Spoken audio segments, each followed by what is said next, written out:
எப்பனா யோசிச்சிருக்கீங்களா? நம்ம கேஸை பத்த வைக்கும் போது சிலிண்டருக்குள்ள இருந்து எல்பிஜி கேஸ் அந்த டியூப் வழியா வந்து பர்னர் ரீச் ஆகி அங்கதான் எரியுது.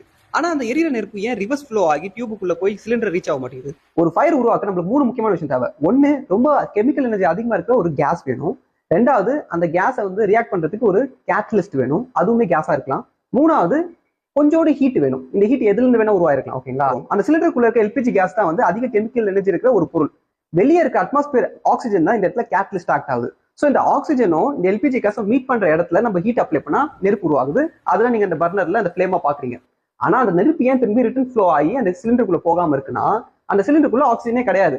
ஸோ சிலிண்டருக்குள்ள இருக்க அந்த எல்பிஜி கேஸ் ஹை பிரஷர்ல ஸ்டோர் பண்ணி வச்சிருப்பாங்க. ஸோ அது நீங்க அந்த ரிசர்வாயரை ஓப்பன் பண்ண உடனே அந்த ரிசர்வாயர்ல இருந்து வெளியே வந்து தப்பிச்சு அட்மாஸ்பியருக்கு போக தான் ரொம்ப ட்ரை பண்ணுமே தவிர, அட்மாஸ்பியர்ல இருக்க ஆக்சிஜன் அந்த சிலிண்டருக்குள்ள ரிட்டர்ன் போறதுக்கு வாய்ப்பே கிடையாது. ஏன்னா அந்த பைப்பை ஃபுல்லா அந்த எல்பிஜி கேஸை அடைச்சிக்கும். அண்ட் இது போல ரொம்ப இன்ட்ரெஸ்டிங்கான இன்ஃபர்மேஷன்ஸ்க்கு நம்ம இயர்னஸ் சேனலை மறக்காம ஃபாலோ பண்ணுங்க. தேங்க்யூ.